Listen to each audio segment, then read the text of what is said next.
こんにちは、よへいです。今回も視聴者の方からポートフォリオの添削依頼がありましたので、またポートフォリオ添削会をさせていただこうと思います。ありがとうございます。それではまず今回の相談内容から読ませていただきます。はじめまして、アイオロスと申します。お忙しい中恐縮ですが、ポートフォリオの添削をお願いしてもよろしいでしょうか。私は現在、ゲーム UI デザイナーを目指して就職活動をしております。ポートフォリオの公表をしてもらえる会社説明会などに参加したり、ゲーム会社の選考に応募して結果を見たりして、ポートフォリオのブラッシュアップを重ねています。しかし、作品のクオリティを上げた方がいいとアドバイスされることが多く、クオリティを上げようにも、どのくらいのクオリティにすればいいのか、どんな UI デザインを参考にすればいいのかが分からず困っておりますと。同級生のポートフォリオを参考にしようにも、私以外全員キャラクターデザイナーなどを志望していて UI デザインを載せていない方が多く、学校に置かれているポートフォリオもゲーム UI デザイナー志望の方のものが少ないため、ネットにあるゲーム UI デザインまとめサイトで調べながらクオリティを上げる作業をしている状況です。そこで主に掲載されている作品のクオリティについて陽平様にポートフォリオを添削してもらいたくメールをお送りいたしました。クオリティ以外にもポートフォリオ自体のデザインや作品のバリエーションなど、陽平様が気になるところがありましたら遠慮なく添削していただいて構いません。何卒よろしくお願いいたしますという内容相談でした。アイオロスさん、ありがとうございます。現在就職活動中ということですが、実際にポートフォリオ公表会や会社説明会にも足を運んでいたりと、積極的に行動していて素晴らしいですね。ちなみにアイオロスさんの現在の状況としては、ゲーム系の専門学校に通っている学生さんで、25年卒の新卒採用でゲーム会社を目指しているということです。それでは早速送っていただいたポートフォリオの方を見ていきたいと思います。どうぞ。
はい、という感じのポートフォリオになっていました。まずパッと見でポートフォリオの構成は分かりやすくていいですね。特にいいところが各作品ごとのページのレイアウトの仕方で、最初に作品紹介ページ、次に参考作品やターゲット、画面遷移などの説明ページがあって、その後に課題点の紹介、そして具体的な画面デザインに続きます。この一連の見せ方の流れが基本的には各ゲーム作品ごとに同じ流れで揃っているので見やすいですし、それだけでなく、例えば見出しの位置だったり、各項目や画面の位置や大きさもそれぞれ大体揃っているので、より見やすく構成されています。学生さんのポートフォリオで見づらく感じる作品って、ここがうまくできてないことも多くてですね、良かれと思ってそれぞれ作品のフォーマットをバラバラにしていたり、見せたい画像などのサイズを最優先に考えて、その後余ったスペースに無理やり文字を置いたりしている人が結構いるんですけど、アイオロスさんのポートフォリオのように、ポートフォリオのフォーマットはある程度定めてレイアウトする方が見る側としては見やすいんですよね。もし動画を見ていて、これからポートフォリオを作ったり調整しようと思っている人は、この辺を参考にしてみてほしいです。では続いて気になった点を紹介させていただきます。細部のクオリティアップが足りてない。ゲームの世界観やターゲットから UI に落とし込めていない。1タイトルあたりの画面数はもうちょっとだけ欲しい。というような3点になります。では以上の3点をそれぞれ解説していきます。細部のクオリティアップが足りていない。高評価などで言われている通りで、自分もここが一番気になりました。全体的にまだラフというか未完成な印象を受けました。ではなぜクオリティが足りてないと感じるのかの原因をもう少し深掘って考えてみたいと思います。個人的には原因は3つあるのかなと思ってまして、1つ目は参考にする資料の集め方が足りてないのかもしれない。2つ目は細部の観察が足りてないのかもしれない。3つ目はかける時間が足りてないかもしれない。これらをもう少し説明していきますね。まず参考資料の集め方が足りていない点に関しては、実際アイオロスさんがどれだけの資料を集めたのかなどは書かれてはいないので、あくまでも憶測になってしまうんですが、おそらく資料不足も一つ原因があると思うんですよね。各作品の紹介の中に参考作品という項目で参考にしたゲームのタイトル名が記載されています。これらのタイトルの UI 画面を何枚ぐらい収集したでしょうか。またこの参考タイトル以外にも似たようなテイストの他の作品デザイン資料をどれぐらい集めて参考にしたのでしょうか。こういう質問をすると、割と数枚の画像だけ集めたという学生さんが結構多いんですよね。もしくは資料集めにかけた時間の方も30分とか1時間程度といった方も結構多い印象です。イラスト志望の方でも同様にクオリティがあまり高くない人の共通点があるのですが、大体資料を集めていないのと、集めた資料をあまり参考にしていなくて割と手癖で作っていたり、すぐに制作に着手していたりする人も多いです。そんな感じで割と資料集めや準備というのを軽視している方が多いのですが、実はこの資料集めこそが一番重要だったりします。キャリアが長く頭の中に大量のストックや経験値があるような方であれば、その引き出しからサクサクとクオリティの高いアウトプットができる人もいらっしゃいますが、まだキャリアが浅い方に関しては特にこの資料集めには時間をかけて十二分に集めてみてほしいと思います。それこそ丸1日資料を集めるだけに使うぐらいでも全然いいと思いますし、チームで一つの作品を作る際なんかは全員でイメージを共有するために数週間資料集めだけに時間を使うこともあるくらいです。資料の集め方に関しては一番いいのは自分でゲームを購入したりダウンロードしたりして実際に触ってみて体験することなんですが、それ以外にもゲーム UI ブログさんみたく大量にゲームごとのスクショをアップしてくれているようなサイトもありますし、最近は YouTube や Twitch などの動画配信サイトでもゲーム実況をしている配信者が大量にいるので、そこからスクショを取るという形で資料を集めたりもできると思います。またゲームの UI 以外にもグラフィックデザインや Web デザインやエディトリアルデザインなどテイストの参考になるものはいくらでも世の中に溢れていますし、Pinterest や X やインスタなどの SNS も含めるとそれこそ無限に探すこともできちゃいますね。ぜひ今まで資料集めにかけていた時間をもっと増やしてみる意識を持ってみてほしいと思います。次に集めた資料の観察が足りてない点に関してですが、せっかく集めた資料もなんとなくしか観察できていないのかもしれません。なんとなくこの色使ってるな、なんとなくこのモチーフ使ってるな、なんとなくこのくらいの位置や大きさに素材を置いているな、なんとなくこの感じのフォントを使ってるな、などなど、その観察の精度がまだまだ甘いのかもしれません。今までもある程度は見ていたと思いますが、もう一段深く観察できるといいですね。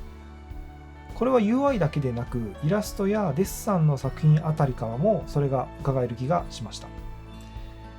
例えば体の比率や目などのそれぞれの各パーツの大きさや角度なんかの基礎的な部分がまだ観察が甘いと思うので、作品を作る上では資料をもう少ししっかり観察して制作するように心がけましょう。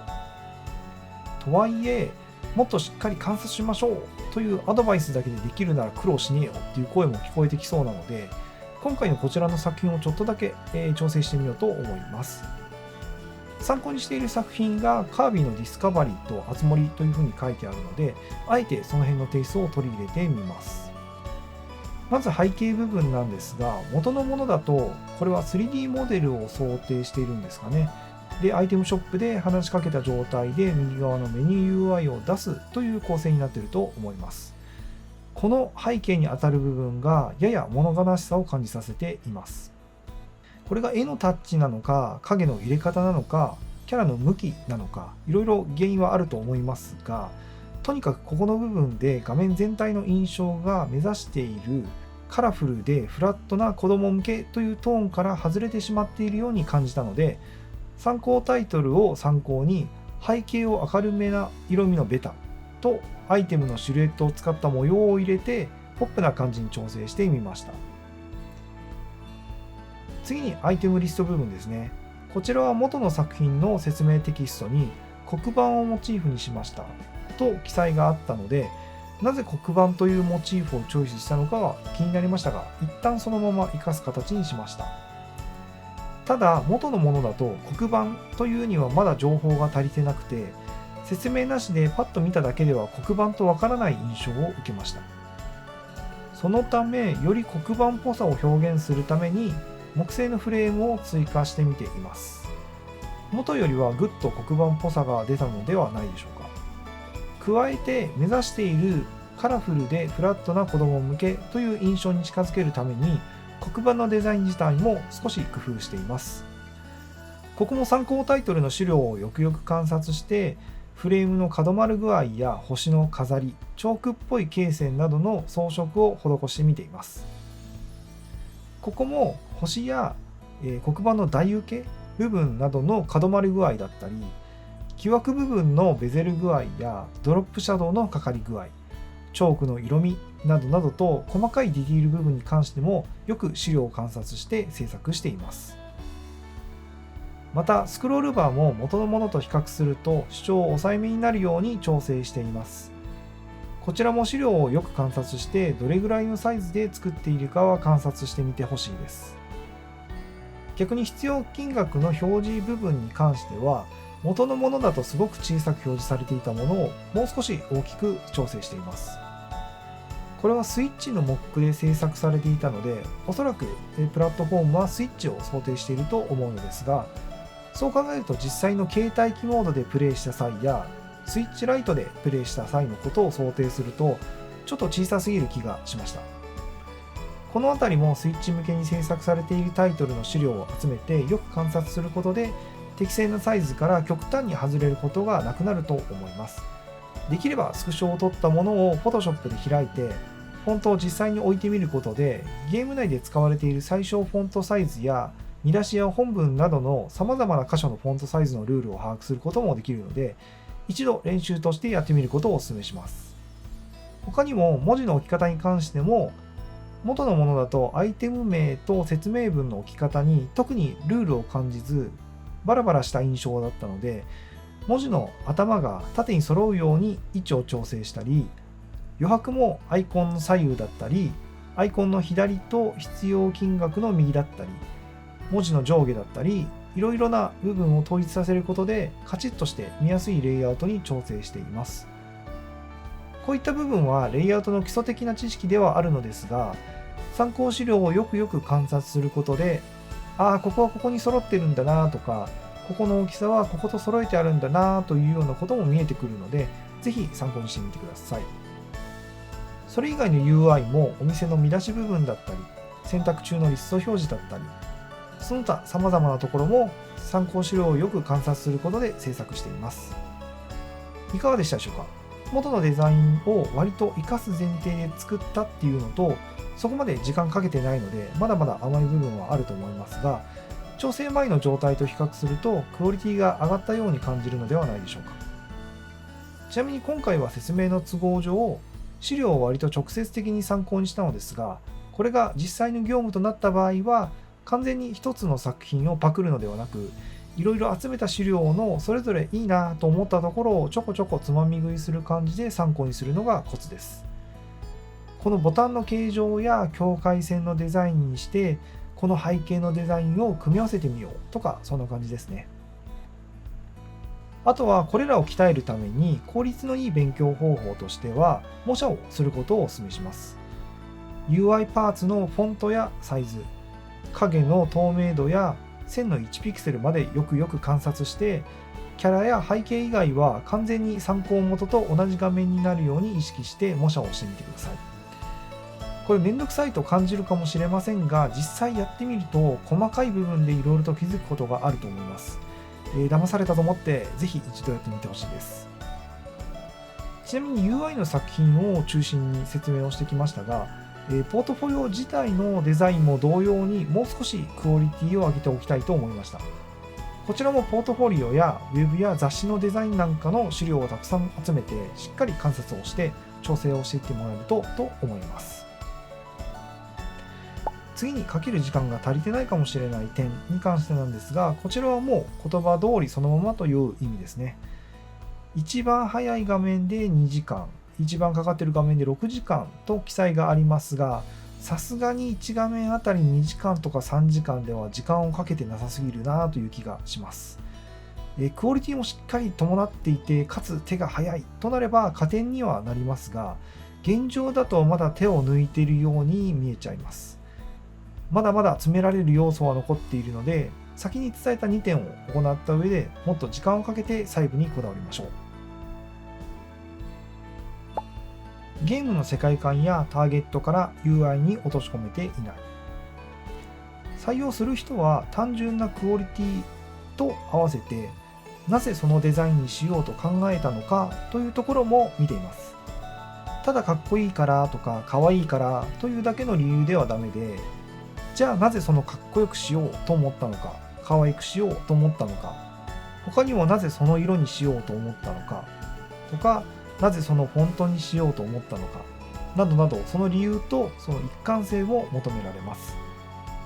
そこを考えるヒントとして、ターゲットの設定やゲームの世界観や設定から参考にデザインコンセプトを設定します。逆に作品のデザインの要素がそれらとずれている場合、何も考えずにデザインしているなと思われかねないので注意してください。それを踏まえた上で改めて作品を見てみると、カラフルでフラットな子供向けアクションゲームというふうに書いてありましたが、どうでしょうか。僕にはそんなにカラフルでフラットな子供向けアクションとはちょっと違う印象を受けました。これはキャラや背景も影響しているところが大きそうではありますが、UI に関しても本当にコンセプトに沿って作りきれているかというところを見直してみて調整してみてほしいと思います。1タイトルあたりの画面数はもうちょっとだけ欲しい。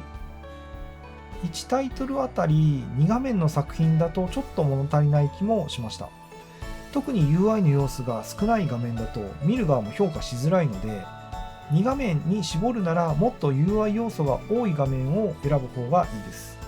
これ結構やってる人が多くて、 UI 画面ですって言ってアクション画面や会話画面などの割と UI 以外の部分がメインになっている画面を選んで作って、それだけで出してる人がいるんですが、